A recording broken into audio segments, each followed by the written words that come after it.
Let's get started by creating a new script to handle the idle state.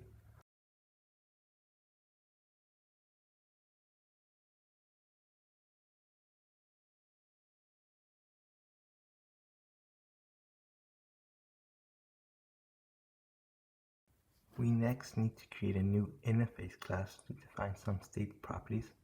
Let's create a new script for that.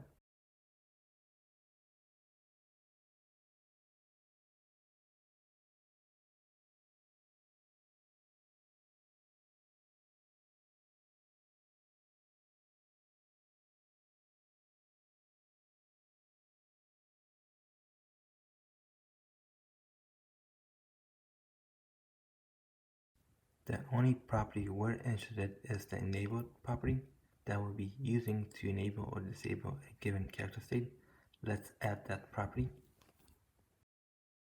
Let's update the idle script to implement this state interface class. Don't have to define the enabled property as it's already defined in the monobehavior class that we're inheriting from. We also need to create a new script to manage all the character states that a game object could have if we're planning on to switch between multiple character states.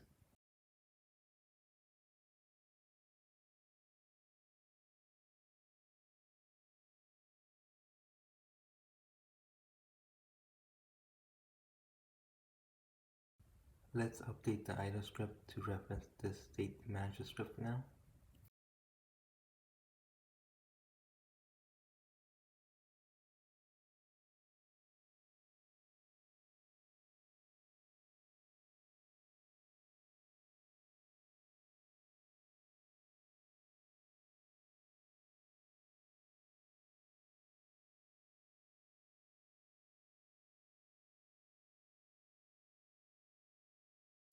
Let's also update the state manager script to be able to reference any state with some ID.